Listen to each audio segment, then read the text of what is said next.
नमस्कार दोस्तों, मैं हूँ रोमा और आप देख रहे हैं न्यूज़ नशा। राजस्थान में अधिकारियों के ट्रांसफर और नौकरी वायदे एक गंभीर मुद्दा है। आज हम राजस्थान में अधिकारियों के हालिया ट्रांसफर पर चर्चा करेंगे, जिसमें प्रशासनिक बदलावों के साथ-साथ एक गंभीर मामले का भी जिक्र है। और आंगनवाड़ी अधिकारी को नौकरी लगवाने के लिए 20,000 रुपए की फिरौती मांगी गई। इसके साथ ही 5,000 रुपए एडवांस भी लिया गया।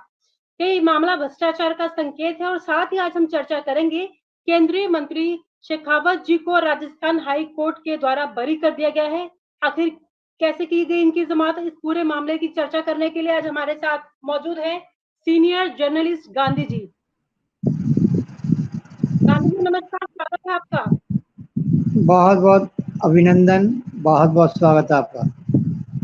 ये बताएं, केंद्रीय मंत्री शेखावत जी की जो जमानत हो गई, इस पर क्या कहना चाहेंगे आप? केंद्रीय मंत्री गजेंद्र सिंह शेखावत पर गहलोत सरकार ने आदर्श कोऑपरेटिव सोसाइटी के एक घोटाले में उनको फंसाया था और वह काफ़ी परेशान भी रहे थे। लेकिन आज राजस्थान हाई कोर्ट ने काफ़ी लंबे अरसे से चल रही सुनवाई पर कोई साक्ष्य और कोई ठोस सबूत नहीं पाए जाने पर केंद्रीय मंत्री गजेंद्र सिंह शेखावत और गज्जू बना को बरी कर दिया है बाइज्जत और क्लीन चिट दे दिए। आखिर ये पूरा मामला क्या था कि उनको हिरासत में लिया गया था? क्यों इतने टाइम तक इनको जेल में रखा? हिरासत में नहीं लिया गया था। गहलोत सरकार ने विध्वंसता की भावना से आदर्श कोऑपरेटिव सोसाइटी राजस्थान में एक प्राइवेट सोसाइटी थी और इस सोसाइटी ने लाखों करोड़ों रुपए लोगों के जमा किए थे और अचानक इसके डायरेक्टर लोग गायब हो गए थे। लेकिन तत्कालीन मुख्यमंत्री अशोक गहलोत ने राजनीतिक विध्वंसता को मद्देनजर रखते हुए उनके कट्टर प्रतिद्वंदी गजेंद्र सिंह शेखावत को आदर्श कोऑपरेटिव सोसाइटी मामले में भ्रष्टाचार के कई संगीन आरोपों की धाराओं के साथ उन पर शिकंजा कसा था और उन्हें गिरफ्तार करने तक के भी उन्होंने पूरे प्लान बना लिए थे। लेकिन गजेंद्र सिंह शेखावत भी राजनीति के शातिर और चालाक खिलाड़ी हैं।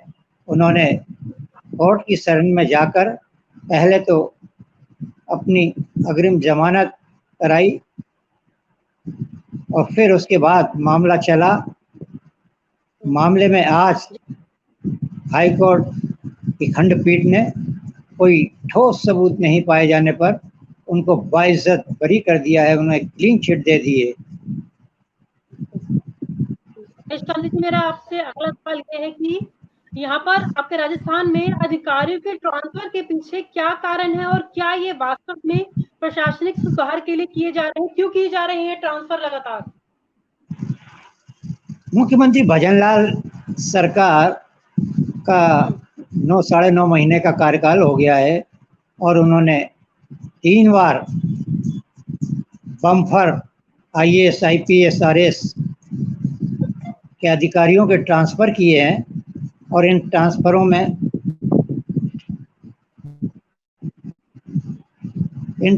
में पूर्व मुख्यमंत्री अशोक गहलोत, प्रदेश अध्यक्ष गोविंद सिंह डोटासरा, मुख्यमंत्री भजनलाल का ट्रांसफ़र उद्योग का खुला आरोप भी लगा चुके हैं।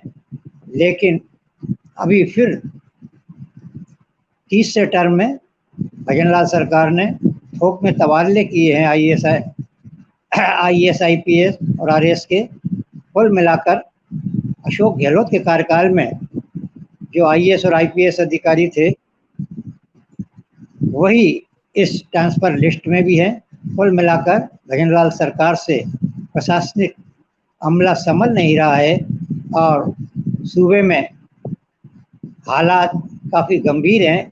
लोगों को 3-3, 4-4 महीने से निराश्रित पेंशन नहीं मिल रही है। आंगनवाड़ी वर्करों को 3-3, 4-4 महीने से वेतन नहीं मिल रहा है। कुल मिलाकर वित्तीय हालात गंभीर हैं, लेकिन वह ट्रांसफरों पे ट्रांसफर कर रहे हैं। तो ट्रांसफर इस तरीके से कर रहे हैं, क्या कोई इस पे एक्शन नहीं लेता या सुनवाई नहीं होती किसी की? ट्रांसफ़र करते हैं लेकिन विधायकों की अधिकारी नहीं सुनते हैं और तो और मंत्रियों की नहीं सुनते हैं। कुल मिलाकर इस समय ऐसा लग रहा है इस सूबे में भाजपा का राज ही नहीं चल रहा है, अभी तो कांग्रेस का राज चल रहा है। कांग्रेस काफी हमलेवार भी है और कई संगीन आरोप भजनलाल सरकार पर लगा रही है, लेकिन आला कमान भजनलाल सरकार को संरक्षण दिए हुए, इसलिए वो किसी की बात भी नहीं सुनते और ना घबराते हैं। एक मामला अपना राजस्थान का ये भी सुनने में आया है कि आंगनवाड़ी डिपार्टमेंट में नौकरी लगवाने को लेकर काफी रिश्वत के मामले भी सामने आते हैं। एडवांस लिए जाते हैं, एडवांस लेने के बावजूद भी नौकरी नहीं लगवाई जाती। आखिर क्या है ये पूरा मामला, इस पे बताइए। राजस्थान सूबे में भ्रष्टाचार निरोधक ब्यूरो काफी ताबड़तोड़ कार्रवाई कर रहा है। जहां एक और कार्रवाई होती है, बड़ी मछलियों को तो भ्रष्टाचार निरोधक ब्यूरो के आला अफसर बचाकर निकाल ले जाते हैं, लेकिन छोटी मछलियों को अपने जाल में फंसा लेते हैं और उन पर कार्रवाई कर कर मीडिया में वाहवाही लूटते हैं। आज माधोपुर में एक अतिरिक्त प्रशासनिक अधिकारी महिला बाल विकास का रामकिशन कुमार ने एक सहायक आंगनवाड़ी कार्यकर्ता को लगाने के नाम पर 20,000 रुपए की रिश्वत मांगी थी। उन्होंने एसीबी को शिकायत की थी और आज वह अधिकारी 20,000 रुपए की रिश्वत लेते हुए गिरफ्तार हो गया है। तो ऐसे कई मामले आते होंगे, पहला मामला तो नहीं होगा ये? सैकड़ों मामले हैं। कुछ महीने पूर्व ही कैथून में सीआई और एक सिपाही 3 लाख रुपए की रिश्वत लेते हुए एसीबी ने छापा डालकर गिरफ्तार किया था, लेकिन सिपाही को तो गिरफ्तार कर लिया था। सीआई मीणा को उन्होंने अपने क्वार्टर से भगा दिया और आज तक 1.5-2 महीने होने को आ रहे हैं, उसको गिरफ्तार नहीं कर पाई एसीबी। कुल मिलाकर एसीबी जिसको बचाना चाहती है उसको कई ऐसे पॉइंट छोड़ देती है और वह चालान में जब न्यायालय में पेश होता है तो उसमें भी उनको बहुत रियायत दी जाती है और वो बरी हो जाते हैं। कुल मिलाकर भ्रष्टाचार निरोधक ब्यूरो की टीम जो कार्रवाई करती है वह सवाल आपसे छोटी मछलियों को तो जी, मेरा सवाल आपसे ये है, क्या ऐसे मामलों से आम जनता का सरकारी सिस्टम पर विश्वास प्रभावित होता है या नहीं? आम जनता का तो विश्वास इस भ्रष्टाचार निरोधक ब्यूरो पे रहा ही नहीं है, क्योंकि इतने सैकड़ों मामले हो गए हैं और आज तक इक्के दुक्के अधिकारियों को न्यायालय सजा दिला पाया है एसीबी, इसलिए पकड़े जाते हैं और बरी हो जाते हैं। तो राजस्थान सरकार को इस प्रकार की भ्रष्टाचार की घटनाओं को रोकने के लिए क्या कदम उठाने चाहिए? अभी तक कोई कदम क्यों नहीं उठाया गया इस पर?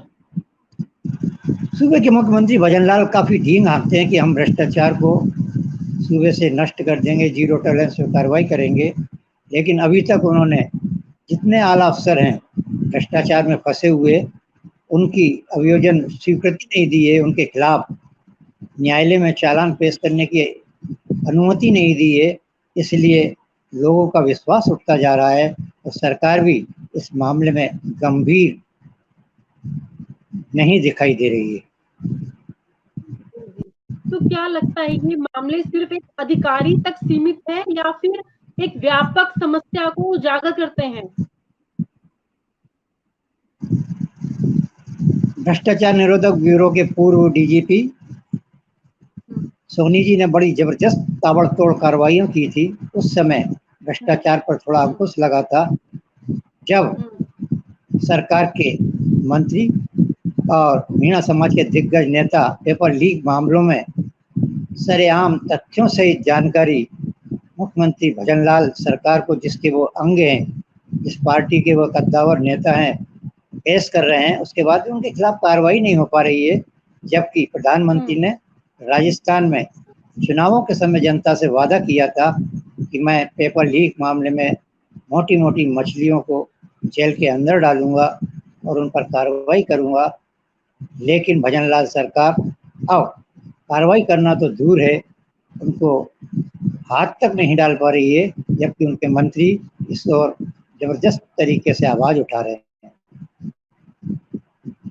आपको क्या लगता ऐसे पत्रकार, आपको क्या लगता है कि इन चीज़ों को कैसे रोका जा सकता है?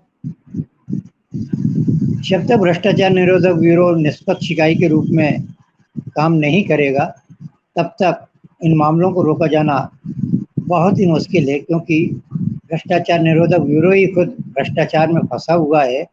लाखों करोड़ों रुपए वो बड़े-बड़े आला अफसरों से लेकर और उनको रियायत देकर उनको बरी करवा देता है, तो फिर किससे उम्मीद की जा सकती है?